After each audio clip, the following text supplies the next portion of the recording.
नमस्कार दोस्तों, सीईसी के इस लाइव एडिसेट लेक्चर में एक बार फिर से आप सभी का स्वागत है। मित्रों, आज के इस सेशन में हम बात करने वाले हैं भूमंडलीकरण, हिंदी और अनुवाद। इस विशेष चर्चा के अंतर्गत कुछ अहम बिंदुओं पर हम बात करेंगे, जैसे कि भूमंडलीकरण से तात्पर्य क्या है, भूमंडलीकरण इस शब्द का अर्थ क्या है, साथ ही साथ भूमंडलीकरण इसकी अवधारणा क्या है।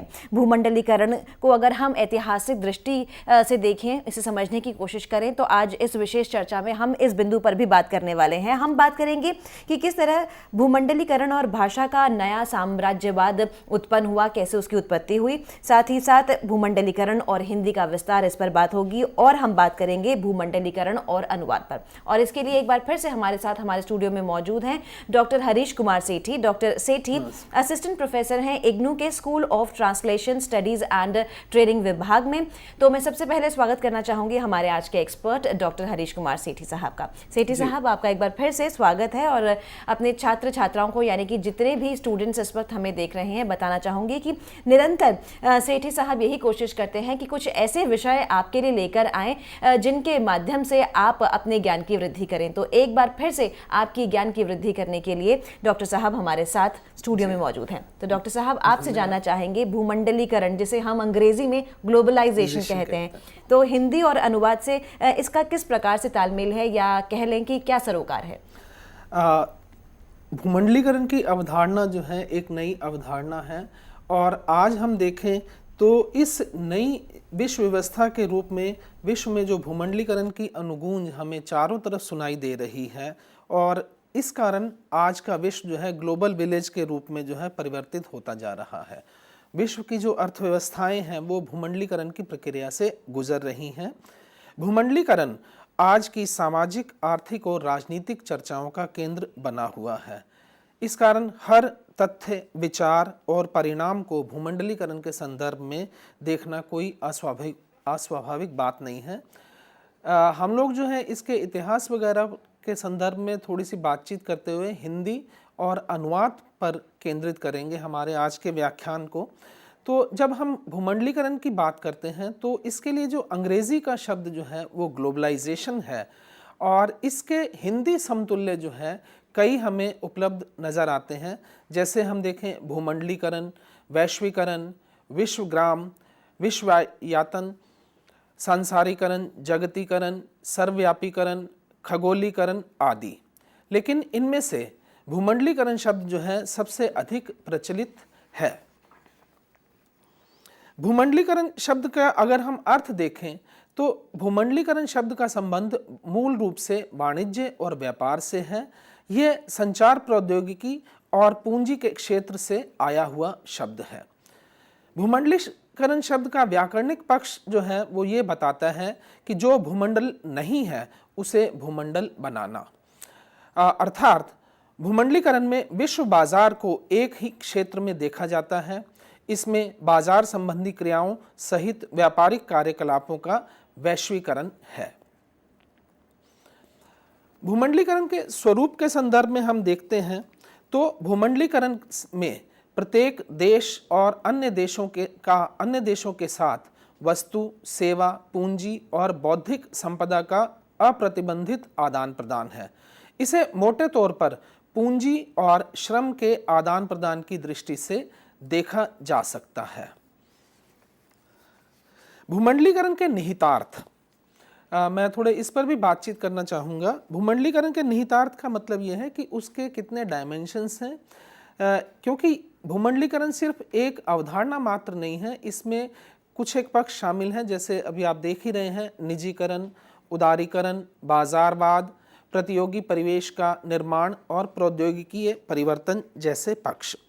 नोबेल पुरस्कार विजेता विश्व बैंक के पूर्व अर्थशास्त्री जोसेफ स्टिग्लिट्ज़ ने 10 अक्टूबर 2001 के लंदन से प्रकाशित द ऑब्जर्वर अंक में यह खुलासा किया था कि भूमंडलीकरण जिस कार में सवार होकर दिग्विजय के लिए निकलता है उसके 4 पहिए हैं: निजीकरण, पूंजी बाजार का उदारीकरण, बाजार आधारित मूल्य निर्धारण और मुक्त बाजार। वास्तव में हम देखें तो भूमंडलीकरण के ये जो पक्ष हैं, निजीकरण और उदारीकरण जैसे, ये भूमंडलीकरण को समृद्ध और संपन्न कर रहे हैं। भूमंडलीकरण की प्रक्रिया में उदारीकरण को अपनाया जाता है। उदारीकरण के रूप में ये वे आर्थिक सुधार हैं जिनके अंतर्गत निजीकरण, सरकारी नियंत्रणों में कमी, सरकारी व्यय में कटौती, उद्योगों से नियंत्रण को कम करना, लाइसेंस के तौर तरीकों को आसान बनाना और प्रतियोगिता को प्रोत्साहन देकर उद्योगों की प्रतियोगी क्षमता एवं दक्षता में वृद्धि करना जैसे आर्थिक सुधार शामिल हैं। इसके साथ साथ उत्पाद और सेवा क्षेत्र में अत्याधुनिक प्रौद्योगिकी के प्रयोग जैसे महत्वपूर्ण तत्वों को अपनाते हुए ढांचागत समायोजन कार्यक्रम अर्थात स्ट्रक्चरल एडजस्टमेंट प्रोग्राम के तहत अनेक कदम उठाना शामिल है। भूमंडलीकरण के अंतर्गत आर्थिक और संरक्षणवादी बाधाएं यथासंभव घटाने से उद्योगों का सामना प्रतियोगी शक्तियों से होता है, जिससे हम ये कह सकते हैं कि प्रतियोगी परिवेश का निर्माण होता है। ऐसी स्थिति में वे इकाइयां ही बची रह पाती हैं जो प्रतियोगिता के दबाव को झेल सकें। विनिर्माण और सेवा दोनों क्षेत्रों में कम पूंजी लगाकर ज्यादा लाभ कमाना पर जो है भूमंडलीकरण में एक तरह से ज्यादा जोर दिया जाता है। उदारीकरण के परिवेश में स्वचालन अर्थात ऑटोमेशन और प्रौद्योगिकी परिवर्तन टेक्नोलॉजिकल चेंज की गति में बढ़ोतरी हो जाती है। बैंकों, कार्यालयों और अन्य कामकाजों आदि में कंप्यूटरों का प्रयोग करना या फिर पैकिंग के लिए तीव्र गति वाली मशीनों का प्रयोग जैसे प्रौद्योगिकी परिवर्तनों की गति इस ढांचागत समायोजन कार्यक्रम के कारण काफी तेज है। भूमंडलीकरण के दृष्टिकोण में बाजारवाद का अर्थ संदर्भ भी निहित है। भूमंडलीकरण वह प्रक्रिया है जिसमें बाजार को सबसे अधिक विकास हो रहा है। Globalisation is all about marketisation. बाजार संबंधी दृष्टि उपभोक्तावाद की मान्यता पर आधारित है। इस मान्यता में यह तथ्य निहित है कि उपभोग में बढ़ोतरी होने से बाजार का विकास होगा, इसलिए इसमें वस्तुओं और सेवाओं की मांग पैदा की जाती है और इस मांग की पूर्ति के लिए बाजार में एक से अधिक आपूर्तिकर्ताओं के कारण हमें बहुविकल्प उपलब्ध करा के चयन की सुविधा उपलब्ध कराई जाती है। भूमंडलीकरण शब्द को हम जो है थोड़ा इसमें यह भी रहता है कि कहीं देखा जाता है कि क्या यह अंतर्राष्ट्रीयता तो नहीं है या कुछ और अर्थात वसुदैव कुटुंबकम। तो सबसे पहले हम अंतर्राष्ट्रीयता के संदर्भ में भूमंडलीकरण को देखें तो अंतर्राष्ट्रीयता की अवधारणा में विश्व के सभी राष्ट्र अपने हितों के प्रति सजग रहकर विकास के मार्ग में अग्रसर होने के लिए स्वतंत्र होते हैं, किंतु उन्हें विकास की इस मिली पूरी स्वतंत्रता में दूसरे राष्ट्रों के राष्ट्रीय विकास के कार्यक्रमों में सहायता की दृष्टि लेकर चलना अनिवार्य शर्त होती है। निर्बल और अशक्त राष्ट्रों के विकास में रोड़ा ना बनकर अपना विकास करना अंतर्राष्ट्रीयता का आह्वान है।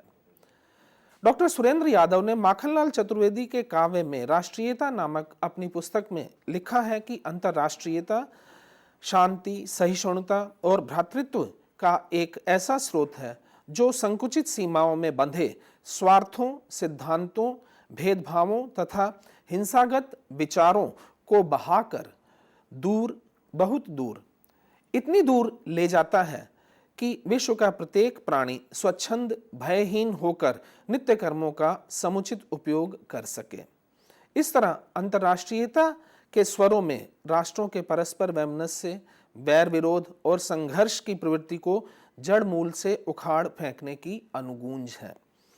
अगर हम विश्व अर्थव्यवस्था के मौलिक परिवर्तनों को अंतर्राष्ट्रीयकरण की प्रक्रिया माने तो इसका अभिप्राय यह होगा कि यह विभिन्न देशों में फैली वे आर्थिक प्रक्रियाएं हैं जिनमें राष्ट्रों की सीमाओं को बनाए रखा गया हो, लेकिन भूमंडलीकरण की प्रक्रिया में वे आर्थिक कार्यकलाप शामिल हैं जिसमें इस सीमा का कोई स्थान नहीं है। राष्ट्रीय सीमाओं का उल्लंघन करना भूमंडलीकरण का सबसे बड़ा आप चरित्र कह सकते हैं। भूमंडलीकरण की अवधारणा को वसुदैव कुटुंबकम के संदर्भ में भी कह दिया जाता है। ये एक तरह से ये है कि ग्लोबल विलेज के रूप में विश्व एक ग्राम है, लेकिन देखा जाए तो वसुधैव कुटुंबकम की अवधारणा हमारी भारतीय अवधारणा आध्यात्मिक दार्शनिक आधार लिए हुए है। इसका अर्थ संदर्भ भिन्न है। भारतीय संस्कृति वसुधैव कुटुंबकम की अवधारणा को लेकर चलती है, जिसमें वसुधा अर्थात धरती को संपूर्ण कुटुंब के रूप में अपनी परिधि में शामिल किया जाता है। इसमें आत्म केंद्रित स्व का कोई स्थान नहीं है। भौतिक दृष्टि से मनुष्य के लिए बाहरी संसाधनों की उपलब्धि को यह अवधारणा सब कुछ मानती है और इसमें सबको अपना समझकर प्रेम करने का मंतव्य निहित है। हर किसी के दुख सुख का हिस्सा बांटने का भाव शामिल है। इस तरह देखते हैं तो वसुधैव कुटुंबकम जो है एक परिवार की अवधारणा है, जबकि ग्लोबलाइजेशन जो है ये विश्वग्राम की अवधारणा है। परिवार एक इकाई है जब और इन इकाइयों का समूह जो है हमें ग्राम के रूप में नजर आता है, तो दोनों में अंतर है। और हम ये देखें तो भूमंडलीकरण जो है मूल रूप से वसुधैव आपना करने की अवधारणा जैसा है, जो दिखावे का सार्वभौमिकरण है और इसमें पदार्थ चिंतन से प्रसूत धारणा को लिया गया है। यह विश्व के देशों के बीच बंधन मुक्त या खुला व्यापार पर आधारित वह अवधारणा है जिसके मूल में व्यापार है, बांटने की कला है और लाभ कमाई की प्रवृत्ति है। भूमंडलीकरण की अवधारणा को हम जो देख रहे हैं कि ना तो ये अंतर्राष्ट्रीयता है और ना ही विश्वग्राम, इसके मिथक और यथार्थ में बहुत भेद हमें नजर आता है। क्यों? क्योंकि भूमंडलीकरण के लिए व्यापार अवरोधों को कम करना, अत्यधिक प्रौद्योगिकी का बिना किसी रुकावट के प्रवाह संभव बनाना, इसके लिए उपयुक्त परिवेश निर्मित करना, विभिन्न राष्ट्रों में पूंजी के स्वतंत्र प्रवाह के लिए आवश्यक परिस्थितियां पैदा करना और संसार के विभिन्न देशों में श्रम का निर्बाध प्रवाह संभव बनाना शामिल है। लेकिन यथार्थ में हम देखें तो भूमंडलीकरण कोई आंदोलन अथवा कथन न होकर पश्चिम के दृष्टिकोण विशेष का परिचायक है। इस दृष्टिकोण से विश्वग्राम की जो गुलाबी मनमोहक तस्वीर प्रस्तुत की जाती है, इसमें आर्थिक और संरक्षणवादी बाधाएं कम करने के कारण उद्योगों का प्रतियोगी शक्तियों से सामना होता है। इसके प्रभाव से केवल समृद्ध और संपन्न इकाइयां ही प्रतियोगी दबावों को झेल पाती हैं।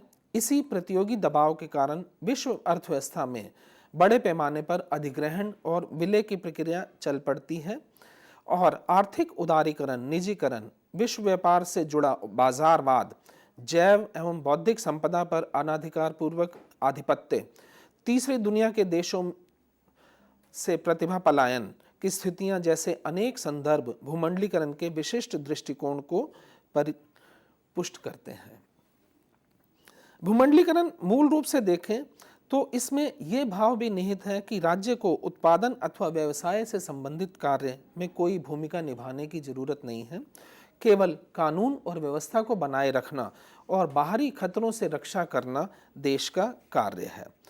इस दर्शन की परिणति हम ये कह सकते हैं कि सरकारी निगमों का निजीकरण है और सरकारी स्वामित्व वाले सार्वजनिक क्षेत्र के प्रतिष्ठानों की पूंजी को निजी क्षेत्र के पूंजीपतियों को बेचते हुए विनिवेश करके उनसे सरकार का स्वामित्व हटाना इस निजीकरण की प्रक्रिया का चरण है। भूमंडलीकरण संबंधी अवधारणा में बाजारवाद का जो अर्थ संदर्भ भी निहित है, उसके कारण बाजार हमें बहु विकल्प उपलब्ध कराकर चयन की सुविधा देता है, लेकिन इसमें अंतर्राष्ट्रीय बाजार में समाहित करने का दबाव भी शामिल होता है। इसके मूल में नव्य पूंजीवाद की अमेरिकी विचारधारा है, जिसमें विकासशील देशों के लिए वित्तीय और उत्पादन क्षेत्रों पर बहुराष्ट्रीय कंपनियों का दखल अधिक है। विश्व का उत्पादक वर्ग अपने उत्पाद को खपाने के लिए बाजार की तलाश में रहता है और अपने बाजार तंत्र को फैलाता है। आर्थिक उदारीवाद और वैश्वीकरण के नाम पर चलने वाले इस बाजार तंत्र को स्थापित करने के लिए मुक्त बाजार, निजीकरण और मीडिया तंत्र को जरिया बनाया गया है। बंधन मुक्त या खुला व्यापार वस्तुओं सेवाओं के विनिमय का क्षेत्र न होकर शक्ति परीक्षण का क्षेत्र होता है। पश्चिम की दुनिया के लिए यह भले ही सर्वथा नई अवधारणा हो, किंतु यह प्रचारात्मक और आकर्षक नारा है। इसके मिथक और यथार्थ में अंतर है। वास्तविकता यह है कि अगर लेन देन दोनों ओर से हो तो भूमंडलीकरण स्वयं में बुरा नहीं है, लेकिन वस्तुस्थिति यह है कि यहाँ प्रवाह एक तरफा है। भूमंडलीकरण का मिथक पूंजी के निर्बाध प्रवाह और श्रम की बेरोक टोक आवाजाही को दर्शाता है, लेकिन भूमंडलीकरण की केंद्रीय विकृति हम ये कह सकते हैं कि इसमें पूंजी का तो भूमंडलीकरण हो रहा है, लेकिन श्रम का नहीं। इसमें पूंजी ग्लोबल हो रही है और श्रम लोकल बना हुआ नजर आता है। इस तरह अपने बुनियादी अर्थ में भूमंडलीकरण विश्व का पश्चिमीकरण है, संसार को पश्चिम बनाने की एक युक्ति है। इस युक्ति के मूल में साम्राज्यवादी शैली को अपनाने के स्थान पर समस्त भूमंडल पर पश्चिम के वर्चस्व को स्थापित करने का भाव निहित है। भूमंडलीकरण के ऐतिहासिक संदर्भ में थोड़ा हम बातचीत करें तो भूमंडलीकरण की अवधारणा जो है बड़ी प्राचीन अवधारणा हम कह सकते हैं। भारतीय सांस्कृतिक धरोहर रामायण, पाश्चात्य एलियड या फिर पंचतंत्र और इस सब की कथाओं की समरूपता मानव चेतना के भूमंडलीकरण की प्राचीनता की ही परिचायक है। शिक्षा के क्षेत्र में देखें कि विश्वविद्यालय, यूनिवर्सिटी जैसे शब्द और ये अवधारणा जो है भौगोलिक सीमाओं से बंधी हुई नहीं रही है। 18वीं शताब्दी के प्रसिद्ध अर्थशास्त्री एडम स्मिथ की अहस्तक्षेप की नीति, लेसेस फेयर की पॉलिसी का संशोधित और नवीन संस्करण हम भूमंडलीकरण को कह सकते हैं।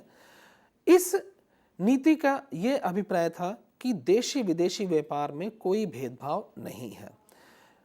एडम स्मिथ अर्थशास्त्री थे, लेकिन वास्तविकता यह है कि वो मूल रूप से दार्शनिक थे और उन्होंने अपनी अर्थशास्त्रीय चिंतन के जरिए जो नाम कमाया, वहाँ उन्हें अर्थशास्त्री का ही हम पहचान के दे चुके हैं। एडम स्मिथ के बाद की एक शताब्दी से कुछ अधिक समय तक आर्थिक और राजनयिक संबंधों का यथार्थ में भूमंडलीकरण नहीं हुआ था। वैसे पहले औद्योगिक और व्यावसायिक विश्व शक्ति के रूप में इंग्लैंड इस प्रक्रिया को 20वीं शताब्दी के शुरुआत तक संचालित कर चुका है। उसने समूचे विश्व के अनेक देशों के भौगोलिक भूखंडों पर कब्जा करके साम्राज्यवाद और उपनिवेशवाद को बढ़ाया था। उपनिवेशी राष्ट्र का आर्थिक शोषण करना उसका मूल उद्देश्य रहता था। इसी तरह से हम देखें, स्पेन ने ब्राजील को छोड़कर समूचे दक्षिण अमेरिका महाद्वीप को हथिया रखा था। इंग्लैंड द्वारा अपने उपनिवेशी राष्ट्र भारत का जो आर्थिक शोषण किया था, उसे हिंदी के कवि भारतेंदु हरिश्चंद्र ने इन शब्दों में व्यक्त किया था कि अंग्रेजी राज सुख साज सबे भारी, पै धन विदेश चली जात इहे इति ख्वारी। किंतु आज पुराने साम्राज्यवाद और उपनिवेशवाद का स्थान आर्थिक विस्तारवाद ले रहा है। इस भौगोलिक दृष्टि से उपनिवेश बनाने के स्थान पर इसमें मुख्य जोर मस्तिष्क पर दिया जाता है कि मस्तिष्क पर साम्राज्यवाद स्थापित कर दिया जाए। साम्राज्यवादी ताकतें मानसिक क्षेत्रों पर आघात करके उन पर अधिकार जमा रही हैं। इसी धारणा ने नई विश्व व्यवस्था के रूप में भूमंडलीकरण का रूप लिया है। इस नव्य पूंजीवाद का संबंध फाइनेंशियल कैपिटलिज्म अर्थात वित्तीय पूंजीवाद से है, जहां पूंजी निवेश का लाभ आम आदमी को सीधे नहीं मिलता, जबकि ब्रिटिश पूंजीवाद जो है वो उत्पादक पूंजीवाद था, प्रोडक्टिव कैपिटलिज्म था, जिसमें पूंजी के निवेश के भीतर लाभ कमाने की इच्छा तो निहित रहती थी, लेकिन लाभ को उत्पाद के रूप में कल्याणकारी योजनाओं में भी इस्तेमाल किया जाता था। जैसे हम देखें, ब्रिटिश शासनकाल के दौरान रेल लाइन, सड़क निर्माण और डाक व्यवस्था आदि क्षेत्रों में किए गए पूंजी निवेश को हम ये कह सकते हैं कि पूंजीवाद का ये उत्पादक रूप है। वहीं वित्तीय पूंजीवाद में जन सामान्य को पूंजी निवेश का सीधे लाभ नहीं पहुंच रहा है। इस प्रकार के पूंजीवाद में संचार माध्यमों और दूरसंचार सेवाओं से संबंधित पूंजी निवेश को हम ले सकते हैं। बहुराष्ट्रीय कंपनियां इन क्षेत्रों में पूंजी निवेश करके अत्यधिक लाभ प्राप्त करती हैं और साम्राज्यवादी ताकतें इनके माध्यम से अपने अघोषित उपनिवेशों का अर्थ दोहन कर रही हैं। दूसरे विश्व युद्ध के बाद अमेरिका और सोवियत संघ दो महाशक्तियों में बटा हुआ था और आप ये कह सकते हैं कि एक गुट जो है पूंजीवादी गुट था और दूसरा साम्यवादी गुट में राज्य के स्वामित्व वाले केंद्र नियोजित अर्थव्यवस्था के प्रति विश्वास था। वहीं पूंजीवादी उन्मुक्त और बाजारोन्मुख अर्थव्यवस्था में विश्वास करते थे। इन दोनों विचारधाराओं और पद्धतियों के अपने अपने गुण दोष थे, लेकिन देखा यह गया कि इस धाराओं के कारण शीत युद्ध की शुरुआत हो गई। शीत युद्ध के दौरान पनपी इस प्रतिस्पर्धा ने एक नए किस्म का उपनिवेशवाद को पैदा किया और अन्य देशों के बाजारों पर कब्जा करने की प्रवृत्ति को बढ़ा दिया।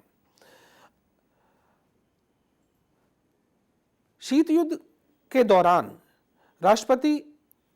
सोवियत संघ के राष्ट्रपति गोर्बाचोव ने ग्लासनोस्त और पेरेस्ट्रोइका की नीतियों को अपनाना शुरू किया था। ये नीतियां भूमंडलीकरण की दिशा में उठाया गया कदम था, जिसका वैश्विक पटल पर दूरगामी परिणाम रहा था। ग्लासनोस्त का संबंध रेडिकल रिस्ट्रिक्टिंग अर्थात हम साम्यवादी दृष्टि से देखें तो आमूलचूल परिवर्तन कर देना था, और ग्लासनोस्त का संबंध ओपन पब्लिक क्रिटिसिज्म यानी जनता द्वारा उन्मुक्त आलोचना से रहा है। हालांकि दूसरे विश्व युद्ध के बावजूद अमेरिका की आर्थिक स्थिति काफी हद तक सुरक्षित थी, लेकिन सुदृढ़ पश्चिमी पूंजीवाद के तंत्र को खड़ा करने के लिए युद्ध में ध्वस्त हुए जर्मनी, जापान आदि आर्थिक प्रबल शक्तियों के आर्थिक तंत्र का पुनर्निर्माण करना भी जरूरी था, ताकि उत्पादन और व्यापार का साम्य स्थापित हो सके और इसके साथ ही पुख्ता और व्यापारिक संबंध बनाने के साधन भी विकसित हो सके। युद्ध के उपरांत एक और समस्या उठ खड़ी हुई थी। युद्धग्रस्त देशों ने व्यापारिक प्रतिबंधों की बाधाएं खड़ी कर दी थी, ताकि उनके घरेलू बाजार और उद्योगों को संरक्षण मिल सके और उनके स्थानीय बाजार में अन्य देशों के उत्पाद प्रवेश ना कर सकें। इस तरह हम ये कह सकते हैं कि विश्व बाजार जो है मुक्त नहीं था। आर्थिक क्षेत्र में पुनर्निर्माण करने और अन्य देशों से व्यापारिक बाधाओं को दूर कराने को ध्यान में रखते हुए अमेरिका के नेतृत्व में पश्चिमी देशों ने ब्रेटन वुड्स विनिमय दर प्रणाली, विश्व बैंक, अंतर्राष्ट्रीय मुद्रा कोष और गैट अर्थात general agreement on trade and tariff नामक 4 प्रमुख अंतर्राष्ट्रीय संस्थाओं का गठन किया था। बाद में अमेरिका ने ब्रेटन वुड्स प्रणाली को खत्म कर दिया और उसके स्थान पर विश्व व्यापार संगठन WTO वर्ल्ड ट्रेड ऑर्गेनाइजेशन स्थापित किया गया। इन अंतर्राष्ट्रीय संस्थाओं ने भूमंडलीय कार्य व्यापार को बढ़ावा दिया और भूमंडलीकरण की प्रक्रिया को प्रोत्साहित किया। अंतर्राष्ट्रीय मुद्रा कोष आदर्श रूप में तो सदस्य देशों के केंद्रीय बैंकों का बैंक था, लेकिन उसने तीसरी दुनिया के देशों को ऋण देते समय ऐसे नियम और शर्तें थोपना शुरू किया जिनसे उन देशों की अर्थव्यवस्था में बाध्यकारी परिवर्तन आवश्यक हो जाए, वे ऋण चुकाने की स्थिति में ही ना रहें और उन्हें विवश होकर विकसित देशों की बहुराष्ट्रीय कंपनियों को अपने यहाँ प्रवेश करने की अनुमति देनी पड़े। इस तरह आर्थिक तंत्र पर कब्जा करना जो है ये मूल प्रवृत्ति बन गई थी और विश्व व्यापार संगठन ने शक्तिशाली और संपन्न देशों के हित के अनुकूल कार्य करके भूमंडलीकरण की प्रक्रिया को बढ़ावा देने में अपना महत्वपूर्ण योगदान देना शुरू किया। विश्व के विकसित देशों कि बहुराष्ट्रीय और पराराष्ट्रीय कंपनियां विकासशील देशों में प्रवेश कर वहां की अर्थव्यवस्था का भरपूर शोषण करती हैं। वस्तुतः बहुराष्ट्रीय और पारराष्ट्रीय कंपनियों ने कल्याणकारी राज्य की अवधारणा और केन्स के अर्थशास्त्र का रंग ही पूरी तरह से बदल दिया। अमेरिका भूमंडलीकरण की प्रक्रिया का अगुवा बना हुआ है और इस प्रक्रिया को हम ये कह सकते हैं द वर्ल्डनिंग ऑफ अमेरिका। भूमंडलीकरण के कुछ सरोकार भी हैं। सरोकारों का अर्थ जो है ये है कि भूमंडलीकरण किन संदर्भों से जुड़ा हुआ है। हम देखें तो नई विश्व व्यवस्था के रूप में भूमंडलीकरण में मनुष्य की स्वतंत्रता की बात की जाती है, किंतु यह सभी लोगों को स्वतंत्र होने के भुलावे में डालकर साम्राज्यवादी ताकतों की तथाकथित विशेष दृष्टि है। भूमंडलीकरण से उत्पन्न आर्थिक उदारीकरण राष्ट्रों की अर्थव्यवस्था, राजनीति, समाज और संस्कृति आदि जीवन के प्रत्येक क्षेत्र को भूमंडलीकरण अपनी चपेट में ले रहा है। अर्थव्यवस्था से लेकर संस्कृति तक हर क्षेत्र में एक चुनौती है।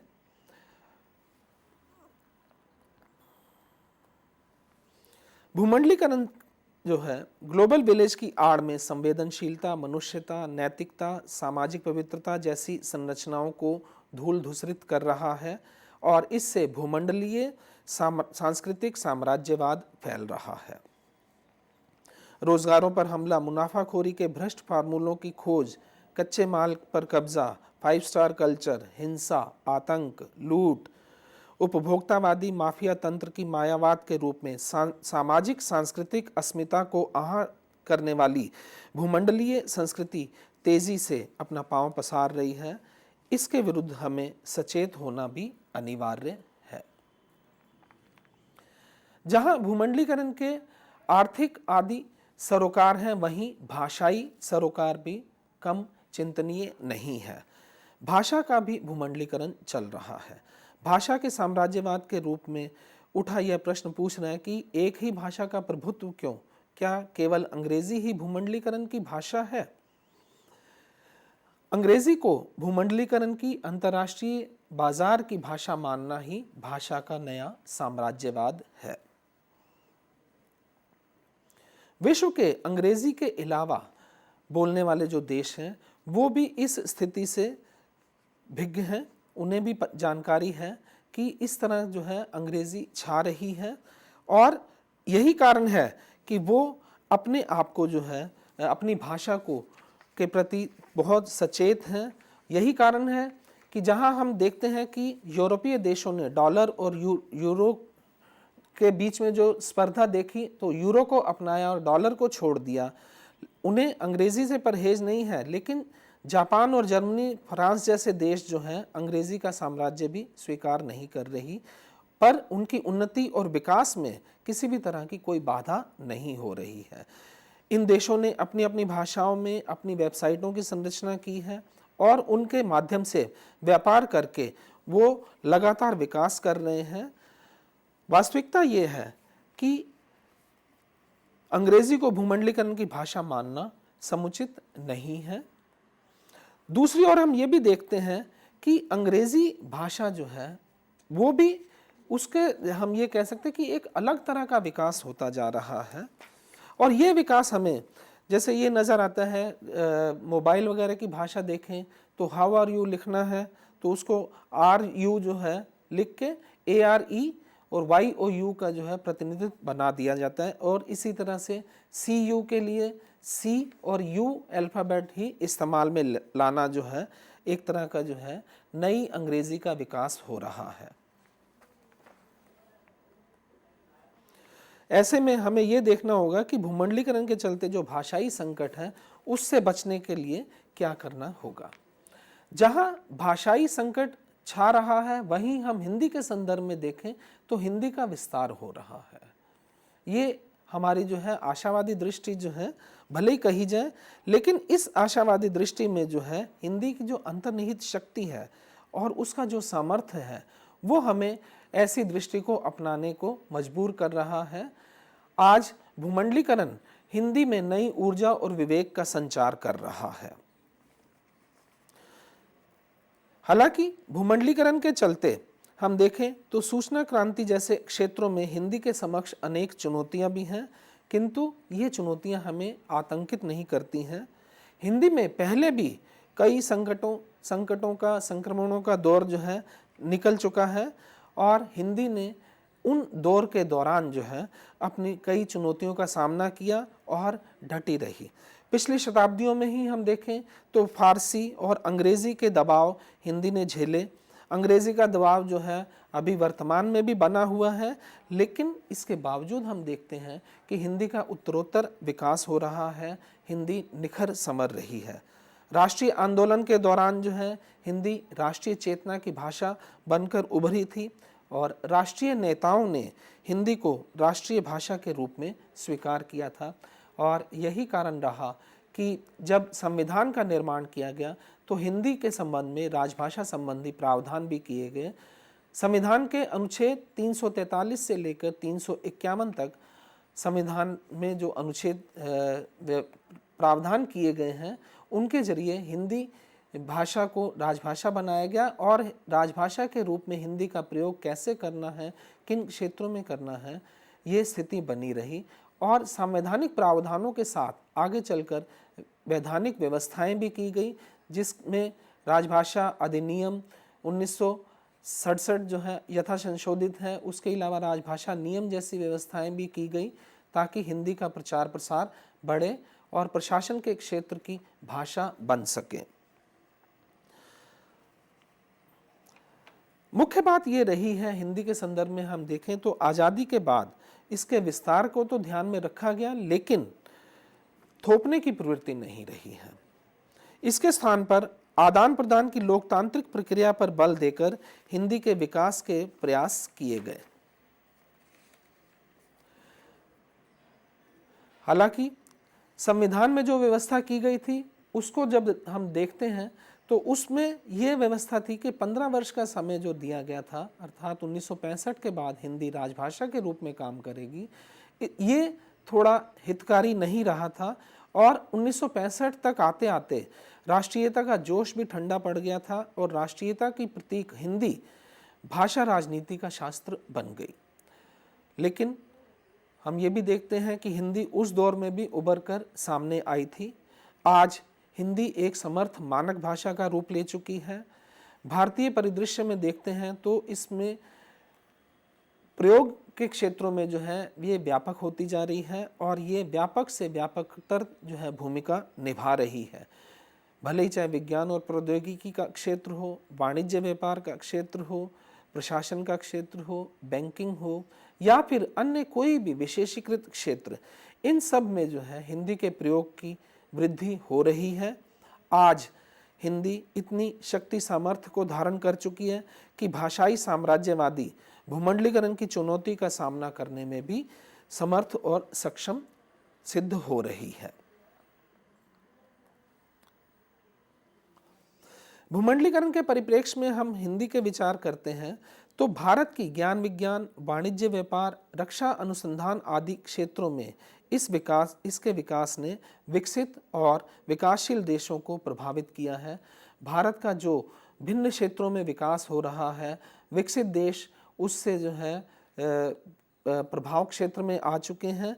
और राजनीतिक दृष्टि से देखें तो विश्व का सबसे बड़ा लोकतांत्रिक देश है भारत और ये परमाणु शक्ति संपन्न है। और भारत ने सुपर कंप्यूटर जैसे कंप्यूटर का भी निर्माण किया है और इस तरह के विकास करके भारत विज्ञान और प्रौद्योगिकी के क्षेत्र में हम कह सकते हैं कि महाशक्ति के रूप में उभर रहा है। इस विकास ने भारत में बाजारवाद को भी बढ़ावा दिया है। विदेशी पूंजी निवेश और बहुराष्ट्रीय कंपनियां भारत की ओर जो है आ रही हैं, इस ओर उन्मुख हो रही हैं। वे भारत को मजबूत बाजार के रूप में देखती हैं। भूमंडलीकरण में निजीकरण का भी प्रभुत्व बढ़ा है और इसमें उत्पाद को स्थानीय भाषा के जरिए ज़्यादा से ज़्यादा लोगों तक पहुंचाने की दृष्टि रही है। हिंदी को नज़रअंदाज करके भूमंडलीकरण की भाषाई स्तर पर जो है प्रक्रिया नहीं बढ़ सकती। इसका मूल कारण ये है कि उत्पादक का जो है सरोकार भले ही क्रेता की अपनी भाषा संस्कृति से ना रहा हो, हम ये कह सकते हैं कि क्रेता की भाषा संस्कृति अलग है और उत्पादक की भाषा संस्कृति अलग है, लेकिन विक्रेता को अर्थात जिसने माल खपाना है उसे अपनी भाषाई संस्कृति से कोई सरोकार नहीं है, उसे अपने माल को खपाने से सरोकार है और इसमें वो क्रेता की भाषा से जुड़ने को ही प्राथमिकता देता है। हिंदी में जो है जुड़ने का यही कारण बनता जा रहा है। क्यों? क्योंकि हिंदी का उपभोक्ता वर्ग जो है बहुत ज़्यादा है। आज उत्पादक की भाषा भले ही अंग्रेजी हो, लेकिन उपभोक्ता की भाषा जो है वो हिंदी है। ऐसे में बहुराष्ट्रीय कंपनियां और ग्लोबलाइजेशन से जुड़े हुए संस्थाएं वो देख रहे हैं कि हिंदी को दरकिनार करते हुए अपनी भाषा को लेकर चलेंगे तो उससे हम क्रेता तक नहीं पहुंच पाएंगे, अपने माल को खपा नहीं पाएंगे।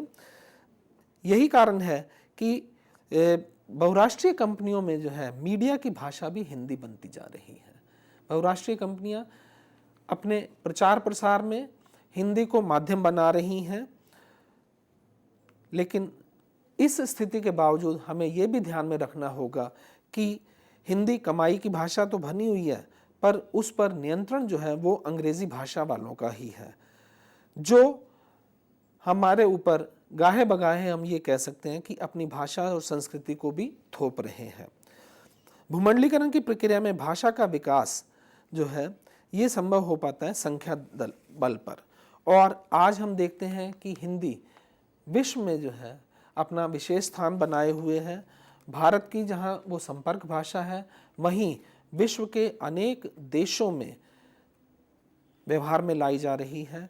130 से अधिक देशों में भारतीय मूल के 1.5 करोड़ से ज़्यादा लोग जो हैं इस भाषा को प्रयोग में ला रहे हैं।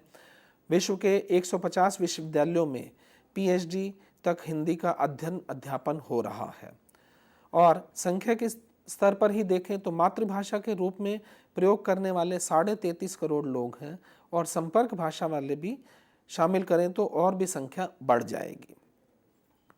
अनेक देशों में हिंदी की पत्र पत्रिकाएं प्रकाशित हो रही हैं, और कई देशों में रेडियो टीवी कार्यक्रमों पर हिंदी का जो है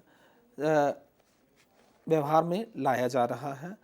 मुख्य बात यह है कि हिंदी व्यापार को बढ़ाने में सहायक सिद्ध हो रही है, और इसका मूल कारण यही है कि ये उपभोक्ता वर्ग की भाषा है, बहुत बड़े उपभोक्ता वर्ग, और उत्पाद को खपाना है तो उत्पादक को ये जरूरी है कि वो उसी भाषा में का प्रयोग करे जो उत्पाद का उपयोग करने वाले वर्ग की भाषा है। भूमंडलीकरण की प्रक्रिया को आकार देने में संचार क्रांति की भी प्रमुख भूमिका है। भूमंडलीकृत बाजारवाद ने प्रौद्योगिकी को हिंदी से जोड़ने की स्थितियों को भी बढ़ावा दिया है। बाजार के दबाव के कारण अमेरिकी कंपनी ओरिएंटल कॉम को इंटरनेट पर हिंदी में मेल भेजने की तकनीक इजाद करनी पड़ी, और माइक्रोसॉफ्ट को ही देखें तो उन्होंने अपने विंडोज़ ऑपरेटिंग सिस्टम में हिंदी में काम करने की व्यवस्था को भी शामिल किया। आज माइक्रोसॉफ्ट हिंदी में पूरा ऑफिस सूट विकसित कर चुके हैं।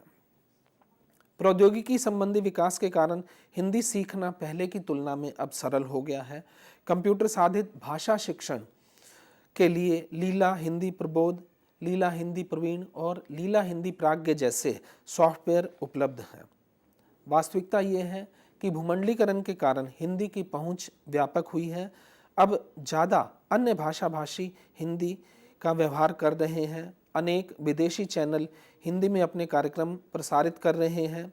अंग्रेजी के वेबस्टर और ऑक्सफोर्ड जैसे शब्दकोशों में आए दिन हिंदी के नए नए शब्द जुड़ रहे हैं और कोश संवर्धित हो रहे हैं। इसका मूल कारण ये भी है कि हिंदी देवनागरी लिपि में लिखी जाती है, और देवनागरी लिपि जो है वैज्ञानिक लिपि है। हिंदी का लचीलापन है, और इस लचीलेपन के कारण स्थिति ये है कि इसमें विदेशी भाषाओं के भी शब्दों को जोड़ने की, शामिल करने की, ग्रहण करने की क्षमता है। ये लचीलापन जो है नवीन शब्द निर्माण में सहायक हो जाता है। हालांकि ये भी ठीक है कि हिंदी को अपनी प्रकृति को भी बचाए रखना है, और दबावों में जो है अपनी अस्मिता को बनाए रखते हुए प्रखर रूप से उभरना है। इसका नकारात्मक पक्ष हम देखते हैं तो भूमंडलीकरण के चलते हुए हिंदी का जो स्वरूप विकसित हो रहा है वो हिंदरेजी या हिंग्लिश जैसे शब्दों के जरिए व्यक्त किया जा सकता है, पर हमें हिंदी के स्वरूप को भी बचाए रखना, आज के समय की ज़रूरत को ध्यान में रखना बहुत ज़रूरी है। मुख्य बात यह है कि हिंदी अपनी अंतर्निहित शक्ति और सामर्थ्य के बल पर और अधिक सशक्त होकर उभर रही है। भूमंडलीकरण और हिंदी के संदर्भ में बातचीत करने के बाद अब हम मुख्य रूप से बात करते हैं भूमंडलीकरण और अनुवाद को लेकर। जहां भाषाई साम्राज्यवाद की स्थितियां बनी हैं, वहीं हम ये देखते हैं कि अनुवाद के संदर्भ में भूमंडलीकरण और भूमंडलीकरण जन्य बाजारवाद का भी अपना औचित्य है। अनुवाद की अवधारणा जो है मूल रूप से देखें तो वो स्वयं में ही भूमंडलीकरण की प्रक्रिया है, अर्थात जो अपना नहीं है उसे अपना बना लेना अनुवाद है। किसी एक भाषा में जो कुछ कहा गया है उसको अपनी भाषा में ले आना अनुवाद है। और हम देखते हैं कि अनुवाद विभिन्न संस्कृतियों के भावात्मक एकीकरण का जो है अद्वितीय सेतु रहा है। मानव चेतना की नैसर्गिक एकता में अनुवाद सहायक सिद्ध होता है और ज्ञान विज्ञान का अनुशीलन जो है, अर्थात आधुनिक ज्ञान विज्ञान जो है उसे हम अपनी भाषा में जब तक नहीं लाएंगे, अपनी भाषा में नहीं समझ पाएंगे तो ज़्यादा लोगों को उसकी समझ नहीं आ पाएगी। क्यों? क्योंकि वह विदेशी भाषा में या भिन्न भाषा में लिखा हुआ होगा, और अगर हम अपनी भाषा में उसको ला रहे हैं तो हमारे ज्ञान विज्ञान की समृद्धि होगी और उसका अनुशीलन परिशीलन कर पाना संभव हो पाएगा। अनादिकाल से ही हम देखते हैं कि अनुवाद का अस्तित्व बना हुआ है। सभ्यता और संस्कृति के विकास में अनुवाद निर्णायक भूमिका निभाता रहा है और निभाता रहेगा। अनुवाद के बिना हम वाल्मीकि, व्यास, विष्णु शर्मा, तुलसीदास, टैगोर, प्रेमचंद, अरस्तु, प्लेटो, टॉल्स्टॉय, शेक्सपियर, उमर खय्याम, शैली, एलियट आदि को जान ही ना पाते। अगर अनुवाद ना होता तो ह्वेनसांग, कुमारजीव, फाहियान के बिना जो है बौद्ध धर्म पूर्व तक पहुंच ही नहीं पाता। भूमंडलीकरण और अनुवाद का संदर्भ हम देखते हैं तो भूमंडलीकरण के इतिहास पर जब हम नज़र दौड़ाते हैं और उसकी क्रमिक संरचना की तरफ देखते हैं तो वहाँ हमें अनुवाद पग पर हमें नज़र आता है। डेविड हेल्ड ने ग्लोबल ट्रांसफॉर्मेशन नामक अपनी पुस्तक में भूमंडलीकरण के इतिहास के 3 चरणों का उल्लेख किया। ये हैं पूर्व आधुनिक काल और आधुनिक काल।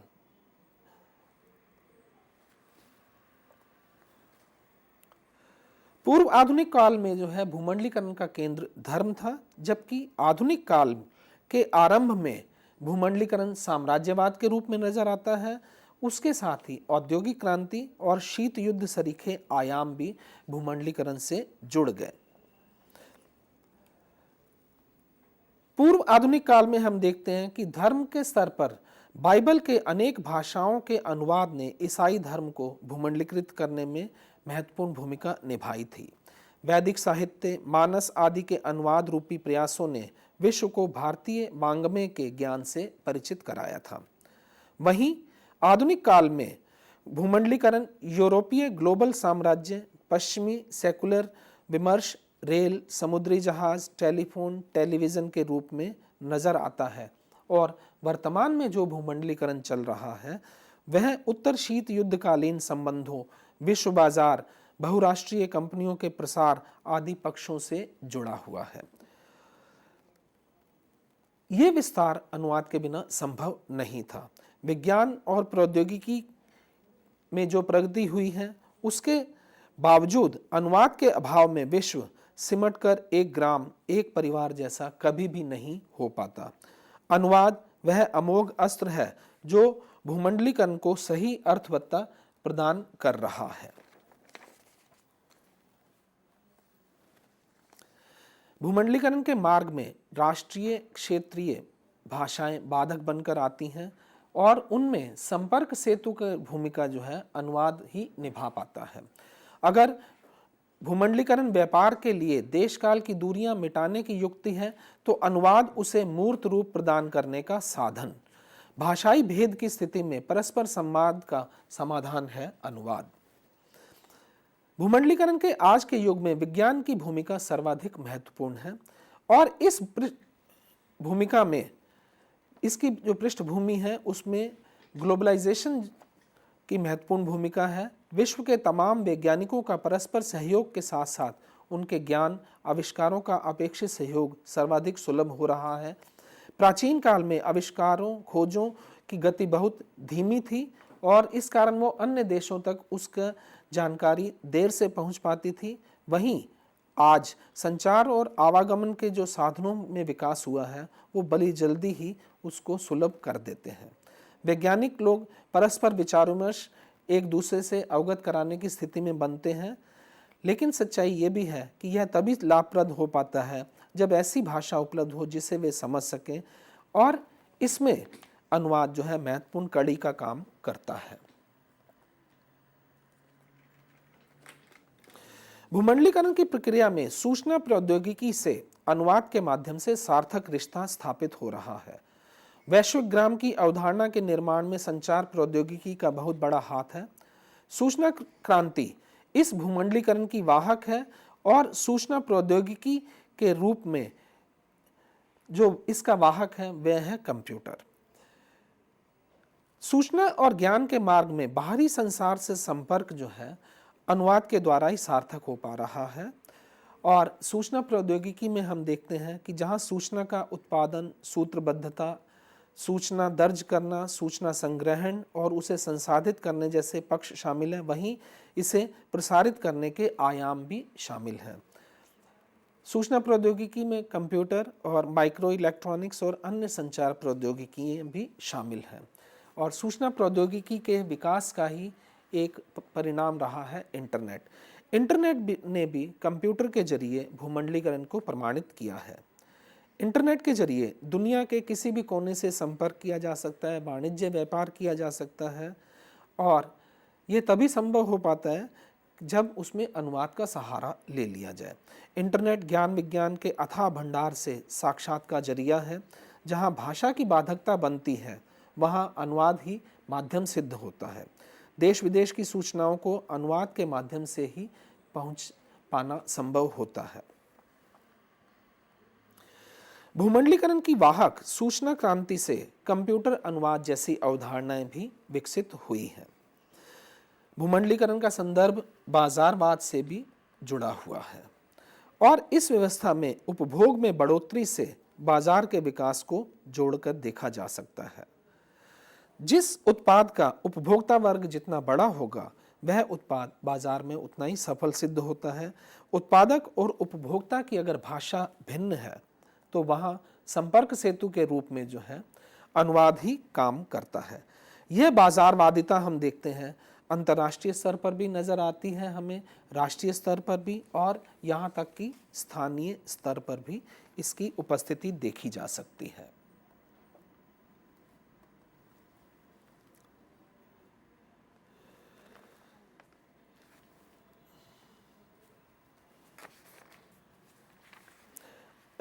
इसके साथ ही ये भी ज़रूरत रही है कि उपभोक्ता जो संस्कृति बनी है उसमें विज्ञापनों की भूमिका बहुत है, और विज्ञापन के जरिए जो संचार प्रचार होता है वह अनुवाद से ही संभव हो पाता है। बहुराष्ट्रीय कंपनियां विज्ञापन का सहारा लेती हैं और विज्ञापन के रूप में हम देखते हैं कि वो एक मूल विज्ञापन तैयार करवा लेती हैं और उसके बाद उसका भिन्न भाषाओं में अनुवाद करवाती हैं।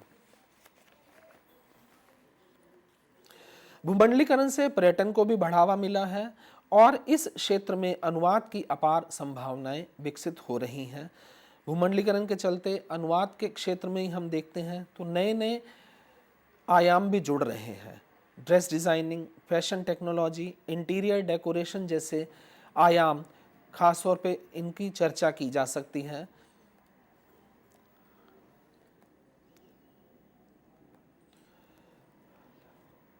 जहां अनुवाद इन क्षेत्रों में भूमिका निभा रहा है, वहीं हम ये भी देखते हैं कि भूमंडलीकरण के कारण भाषा का विकास हो रहा है और अनुवाद इसमें महत्वपूर्ण भूमिका निभा रहा है। नए नए शब्द जो हैं गढ़े जा रहे हैं, क्योंकि नए शब्दों का जो है नई अवधारणाओं का साक्षात हो रहा है भाषा से जुड़ने में।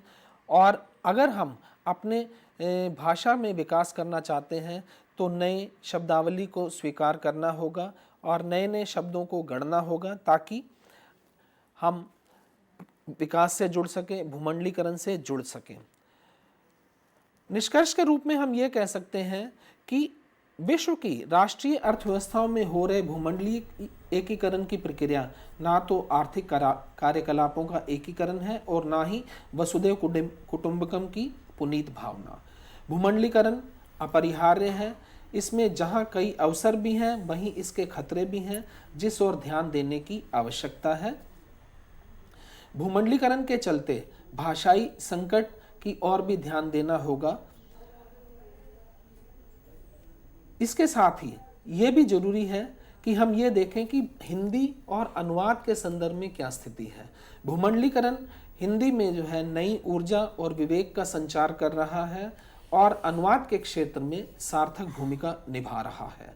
भूमंडलीकरण से आत्मीय संबंध स्थापित करने में अनुवाद की हम ये कह सकते हैं कि सार्थक भूमिका है और विश्वग्राम की परिकल्पना को साकार करने में भाषा संबंधी रुकावटों को दूर करने का माध्यम है अनुवाद। संपूर्ण वसुधा को एक कुटुंब बनाने के प्रति समर्पित अनुवादक भाषाओं में अंतरंग संबंध स्थापित करते हुए अनुवाद के जरिए संवाद और आधार तैयार करता है। अनुवाद मानव समाज को वास्तव में एक करने का कारगर साधन उपकरण है और भूमंडलीकरण की अवधारणा में भले ही आर्थिक संदर्भों में ही सही, लेकिन मानव समाज की इसी एकता का भाव निहित है। धन्यवाद।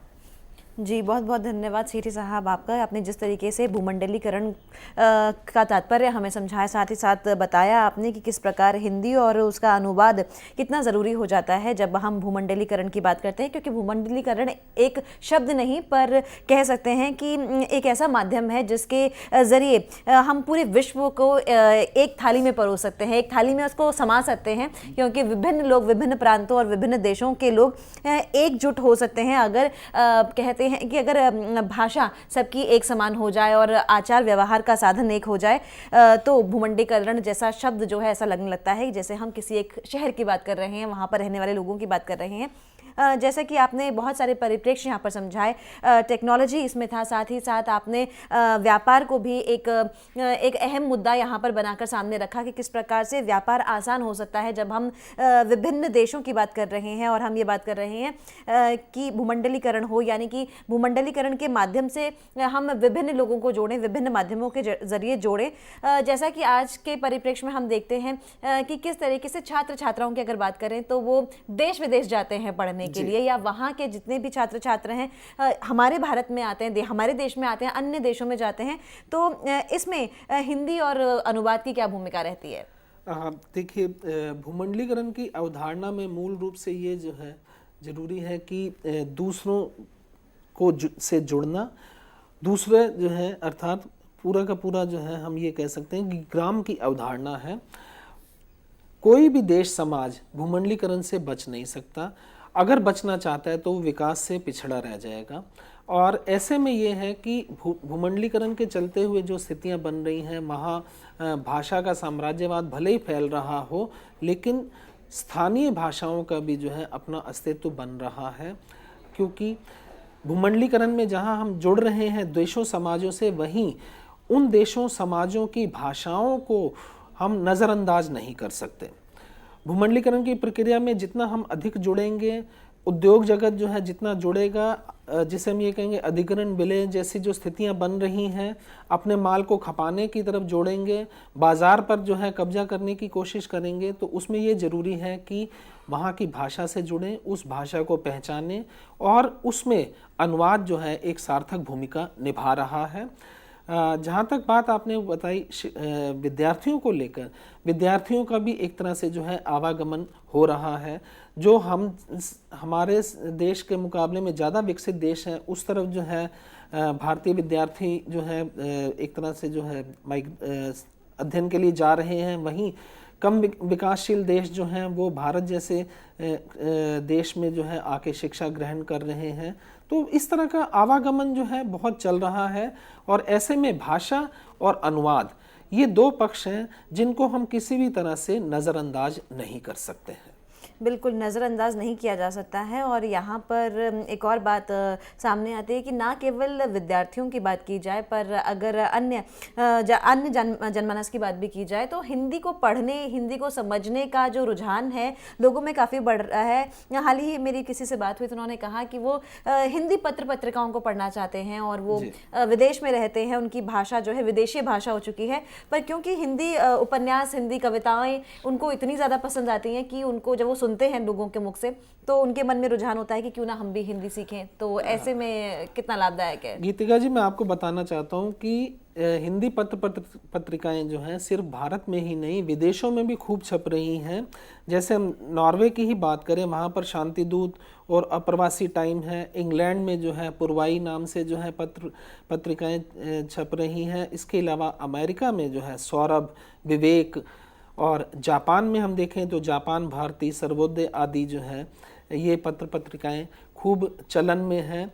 तो हिंदी सिर्फ हमारे भारत की ही भाषा नहीं है, विश्व की ही भाषा हम कह सकते हैं।